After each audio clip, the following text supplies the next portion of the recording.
Hello children, how are you all? Hope you are fine and good. I am your teacher Dakshayani from Bhadasnar Metric Higher Secondary School, Arakonam. Children, today we are going to see 11th standard botany chapter 3 vegetative morphology. Right? What do you mean by morphology? Let us see. Right?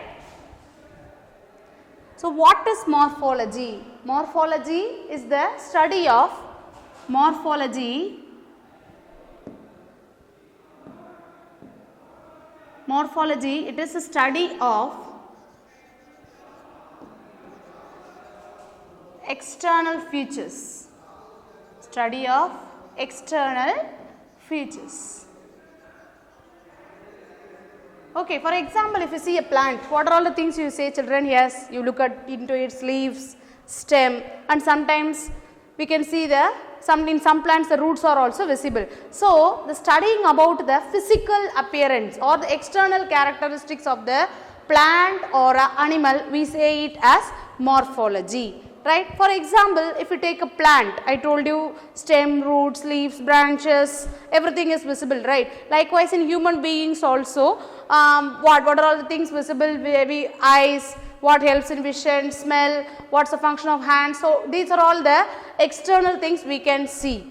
And this morphology, what is the use of morphology? By studying morphology, we can understand the propagation, right? How it can be propagated and how the next generation can be produced. So, in this morphology, we are going to study about two things. The morphology is divided into two. One is a vegetative morphology. One is vegetative morphology, and the second one is reproductive morphology. Reproductive morphology. Right, vegetative morphology in the sense based on their stem, roots as well as the leaves, how the plants are classified and what are all the different types of roots, stems and leaves is present. Reproductive morphology in that types of inflorescence, how some flowers are single, some flowers occurs in group, we call it as inflorescence. So, reproductive morphology is the next chapter. So, in this we are going to discuss only about the vegetative morphology. So, in vegetative morphology, for example, if you have to study the morphology external characters, you should know about the three things, children. First one is a habit. Second one is a habitat, and what is the next last one? Lifespan. So, what is a habit? Habit is the general form, right? If you see a if you see a neem, you will say it is a tree, right? When you see this tulasi or something at your home, you will see it is a herb, right? And this bushes, for example, the ornamental plants, hibiscus, and we say many flowers are there, right? We say it as a shrubs. So, that is a habit. It is a general form of the plant. Next one is a habitat, right? Habitat means the place of living. So, habit means general form. Habit means general form. Habitat means living place. For example, the plants which is present on land, we say it as terrestrial. The water plants, we say them as aquatic. So, based on the living place, we say it as a habitat. And lifespan, the lifetime, right? The lifetime or the lifetime of the plants, we can know based on the lifespan also we can classify them as annuals, biennials and perennials. So, let us see that. So, first one is a habit, right. So, based on the habit, I told you habit in the sense it is a general form. Based on the habit, we can classify the plants into four categories. First one is we say it as herbs. Second one is shrubs. Third one is climbers. Climbers. And the fourth one is trees. Trees. So now let us discuss one by one. So first let us see about the herbs. Herbs are weak stemmed plants, and for example Phyllanthus amarys. What is this, children? Phyllanthus amarys in the sense Kiranelli. Not only this, there are many plants, herbs, tulasi, right, all comes under the herbs. And another one example, it is a common roadside plant, that is Clium viscosa. Clium viscosa. Clium viscosa. So these two are the given examples in your book, and apart from this there are many examples for herbs, children. I told you, right, tulasi, mint, right, everything comes under the herbs, and they do not grow to great heights, and weak stemmed plants. So now let us see some examples of the perennial herbs. The first example, some are underground. First one is rhizome, ginger. The another example for rhizome is turmeric. The another example is tuber, right? Tuber means they are potatoes. Example. Next one is a corm. Corm, colocasia, that we say chepangalangu or karnakalangu comes under this. And the last one is a bulb, onion. So what are all the things, children? The first one is rhizome, ginger, right? Second mode of this is tuber. Third one is corm, colocasia, and this one is bulb, onion.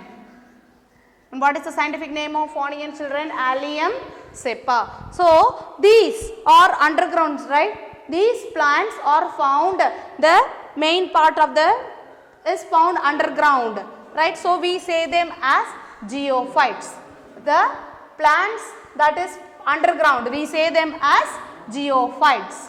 Just underline this word, children, geophytes. Geo means here, phytes means plants. And next we shall see about the, next we shall see this shrubs, right? Shrubs means what? Shrubs means they do not grow to great heights, but they are woody, right? The example for the shrubs is Hibiscus rosa sinensis, right, which is grown in a bush.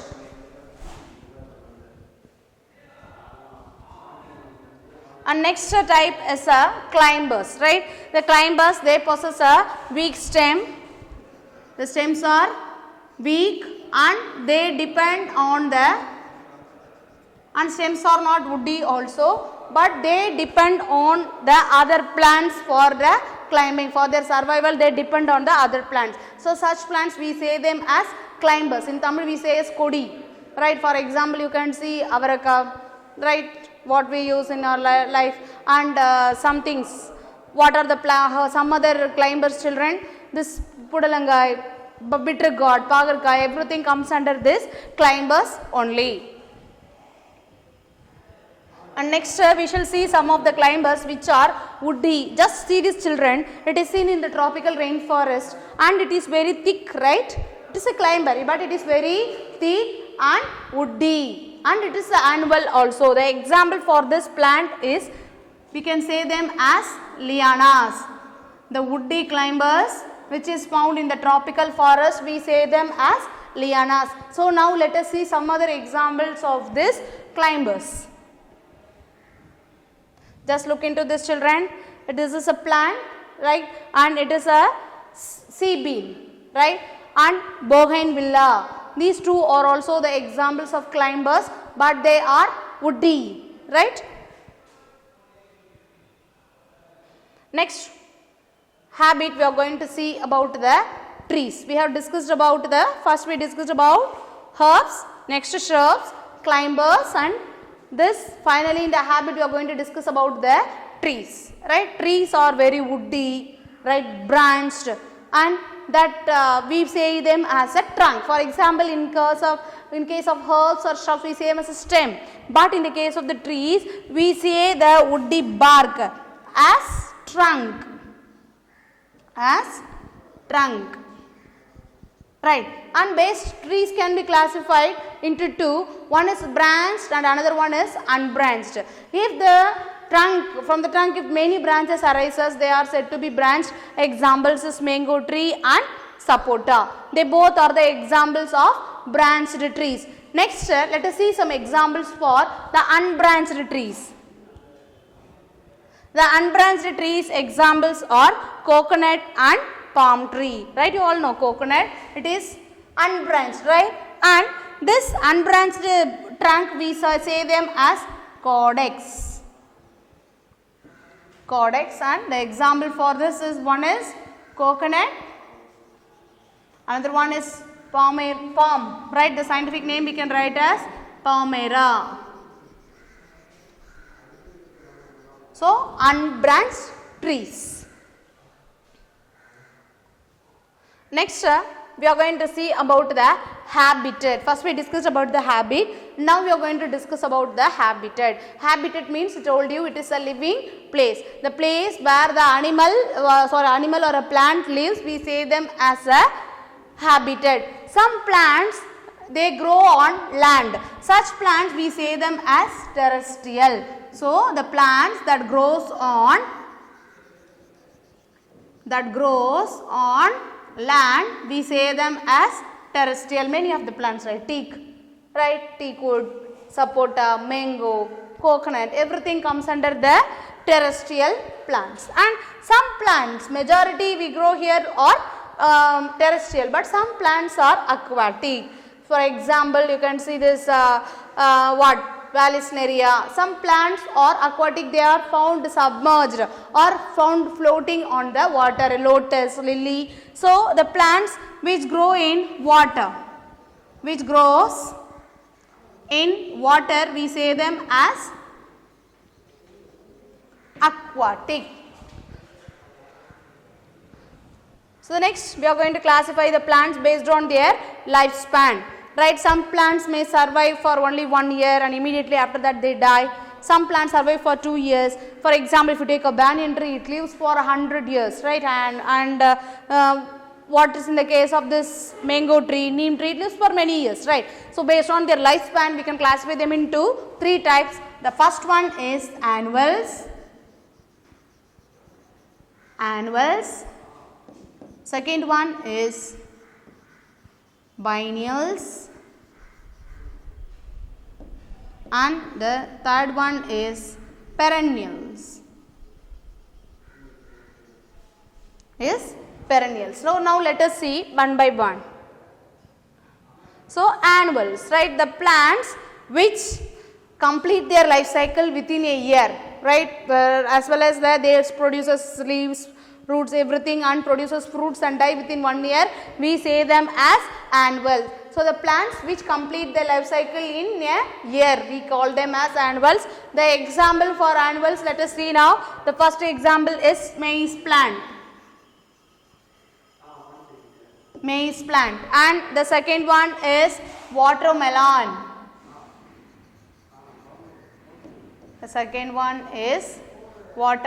And some other examples we can see, children. Some other examples of this is groundnut. It is an annual plant. Groundnut and the rice.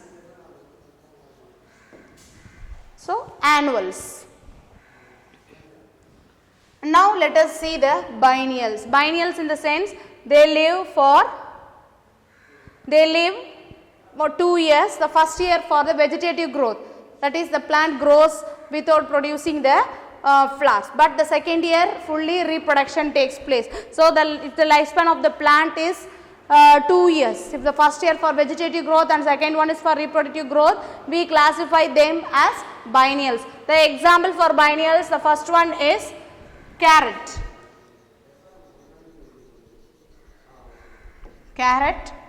radish,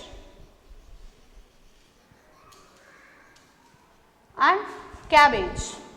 It is a leafy plant, right?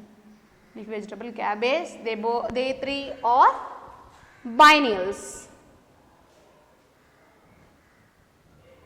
Next we are going to see about the perennials. Perennial means it lives for many years and produces the fruits also at different seasons. For example, if you plant a mango tree in your home, what happens children? After certain growths, after several years it starts producing the fruits, and every year in that particular season of mango you get mangoes, right? So such plants we say them as perennials. The perennials can be divided into two, polycarpic and monocarpic. Polycarpic means they produce the fruits throughout the lifespan. For example, I told you the mango tree and sapota tree. Likewise, many trees are there, right? Whenever the season comes, it starts producing the fruits, jackfruit, many fruit trees. So, the example for these two are examples for what type children? Polycarpic. That is, they produce fruits for many years,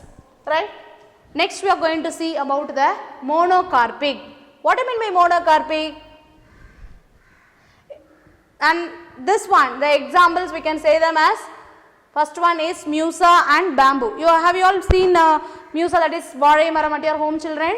Yes, what happens? It starts growing for many years, and when it starts producing the flowers, right, and after the flowers and after producing the fruits, what happens? That plant automatically dies, but it produces many new plants from the underground stem. Likewise, bamboos also grows for many years, but after reproducing, after the production of flowers and fruits, the plant died. So, in their lifetime, if they produces the fruits for only one time, they are said to be monocarpic.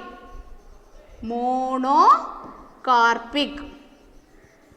So, the perennials can be divided into two children. One is polycarpic and another one is monocarpic.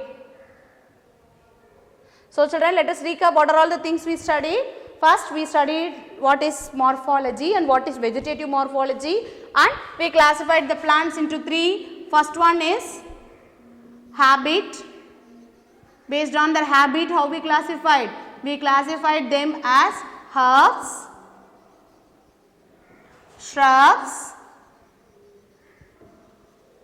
climbers and trees. Right? And next we studied about the habitat. In the habitat we can classify them, into two. One is terrestrial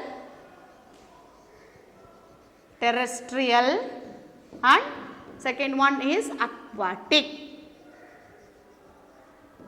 And the final thing we discussed is the lifespan, right?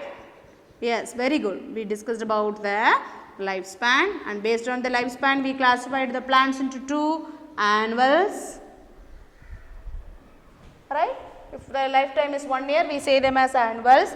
2 years, biennials, and for many years is perennials. And this perennials is divided again into two categories we studied. One is polycarpic. If they produce the fruits for many years, it is said to be polycarpic, and monocarpic.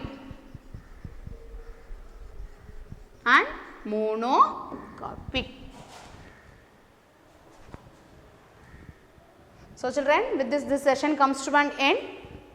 In the description we have attached the study material, assessment and question bank for this lesson. Go through it, children. Thank you.